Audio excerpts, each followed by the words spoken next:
ঐক্যমত্য কমিশন যখন আলাদা আলাদাভাবে বিভিন্ন রাজনৈতিক দলগুলোর সাথে আলোচনা করেছে, আলোচনা করার প্রেক্ষিতে তারা বেশ কিছু এজেন্ডাকে বাদ দিয়েছে। যেমন আপনার ভোটারদের বয়স 17 বছর করা, আপনার প্রার্থীদের বয়স 23 বছর করা, 8টি প্রদেশে বিভক্ত করা, পিআর পদ্ধতি ইত্যাদি বাতিল করেছে। কারণ পিআর পদ্ধতিতে আপনার সরকারের বাবাও পিআর পদ্ধতিতে এখন নির্বাচন করতে পারবে না, এই কারণে যে সংবিধান সংশোধন করতে হবে, এবং সংবিধান সংশোধনের কোনো ক্ষমতা বর্তমান সরকারের নাই, যেহেতু আপনার সংসদ নাই। আর এই সংসদের আপনার সংবিধান সংশোধন ছাড়া এই পদ্ধতি চেঞ্জ করা যাবে না, বর্তমান পদ্ধতিতে নির্বাচন হতে হবে। এটা জামাতে ইসলাম খুব ভালো করেই বুঝে, এবং জামাতে ইসলাম 5ই আগস্টের পর থেকে পিআর এর কোনো কথা বলে নেই। তারা মানে অক্টোবর 23 তারিখে একটা সাংবাদিক সম্মেলনের মাধ্যমে আপনার পিআর পদ্ধতির কথা বলেছে। কিন্তু আমি আবারও চ্যালেঞ্জ করে বলছি যে আমরা প্রায় 30 কর্মদিবস 2 মাসের উপর আমরা আলোচনা করেছি, সকাল 10টা থেকে রাতে 10টা পর্যন্ত আলোচনা করেছি। 1 সেকেন্ডের জন্য জামাতে ইসলামী সেখানে পিআর পদ্ধতির কথাটা বলে নাই।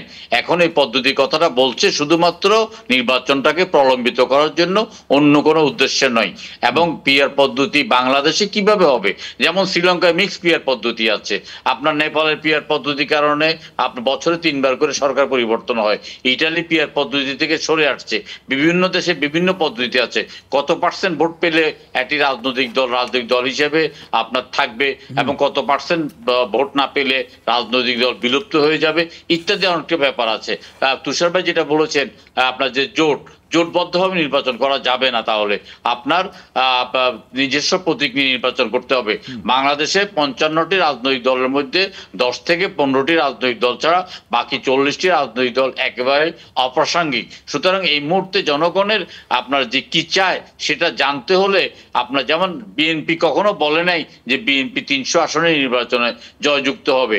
জামাতে ইসলামের আপনার আব্দুল হালিম সাহেব বলেছেন তারা 300 আসনে জয়যুক্ত হবেন, এবং আপনার মির্জা ফখরুল ইসলাম আসনও তারা জয়যুক্ত হবেন। তারা যদি এতটাই আত্মবিশ্বাসী হয়, তাহলে তারা নির্বাচিত হয়ে আপনার সংবিধান সংশোধন করে ভবিষ্যতে পিআর পদ্ধতির কথা বলুক, আমাদের কোনো আপত্তি নেই। তারা এই নির্বাচনে আপনার তাদের ম্যানিফেস্টোতে আপনার ক্ষমতায় আসলে পিআর পদ্ধতিতে আগামী বাংলাদেশ পরিচালিত হবে সেই কথা বলে জনগণের ম্যান্ডেট চাক, তাহলেও তারা আমাদের কোনো আপত্তি নাই। কিন্তু পিআর এর কথা বলে সরকারের উপর একটা চাপ সৃষ্টি করতে চাইবে, কিন্তু সরকার এই চাপে নতি স্বীকার করবে বলে মনে হচ্ছে কিন্তু এটি যে সেলিম ভাই আপনি যেমনটি বলছেন যে এই আন্দোলন করে জামাত সরকারের উপর একটি চাপ তৈরি করতে চায়, কিন্তু এই আন্দোলনে অন্যতম আরেকটি শরিক দল তারা বলছে এটা বিএনপিকে চাপে ফেলতে চায়, যেটি প্রিন্স ভাই বলছিলেন কিছুক্ষণ আগে একটা আলোচনা, একজন ইসলামী আন্দোলন বাংলাদেশের এক আলোচনা।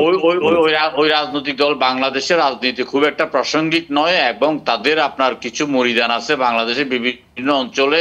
তারা আপনার শেখ হাসিনাকে ফ্যাসিস্টে পরিণত করার জন্য তারা অন্যতম কারিগর। 14 বছর তারা হাত পাখা দিয়ে স্বৈরাচারকে বাতাস করেছে, এবং আপনার তারা শেখ মুজিবের বংশ তালিকা প্রণয়ন করে, শেখ মুজিবের বংশ তালিকা জনসমক্ষে প্রকাশ করে শেখ হাসিনাকে আউলিয়ার পর্যায়ে নিয়ে গেছে। আজকে যদি গণ অভ্যুত্থানটা না হতো, তাহলে এই যে নির্বাচনটা হয়ে গেল 7 জানুয়ারি, এই নির্বাচনের বিপক্ষে তাদের কোনো অবস্থান থাকতো না, তারা নাকে সরিষার তেল দিয়ে ঘুম যেত। সুতরাং তাদের কোনো কথাবার্তা আমরা খুব বেশি ধর্তব্যের মধ্যে আনি না। এমনকি জামাতে ইসলাম বাংলাদেশে কোনো রাজনৈতিক দল নয়, এটি একটি এনজিও ভিত্তিক মানে একটি সংগঠন। তাদের যত কর্মী তত নেতা তত ভোটার। সুতরাং জামাতে ইসলামের কত ভোটার কত কর্মী সেটা আমরা তাদের মহাসমাবেশে এটা সেলিম ভাই, এটা আপনি কি বললেন সেলিম ভাই, এই প্রসঙ্গটা একটু শুনতে চাই। জামাত ইসলাম বাংলাদেশে কি বললেন এটা আর বুঝতে পারিনি।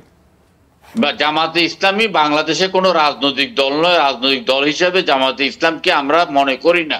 জামাতে ইসলামকে আমরা একটা এনজিও ভিত্তিক রাজনৈতিক দল মনে করি, যারা আপনার যাদের যত কর্মী তত নেতা তত সমর্থক তত ভোটার। আমরা ইতিমধ্যে তাদের ভোটার সম্বন্ধে আমাদের একটা ধারণা হয়ে গেছে।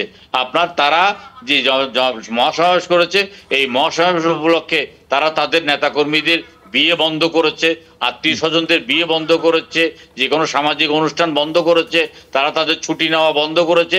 সবকিছু বাদ দিয়ে তারা তাদের সেই আপনার মহাসমাবেশে আসাটাকে তারা তাদের ফরজে ক্যাপা হিসেবে ঘোষণা করেছে, এবং সেই আপনার তাদের মহাসমাবেশের আমরা আমাদের নির্বাচনী এলাকা থেকে কতজন এসেছে এটা তালিকা আমরা পেয়ে গেছি।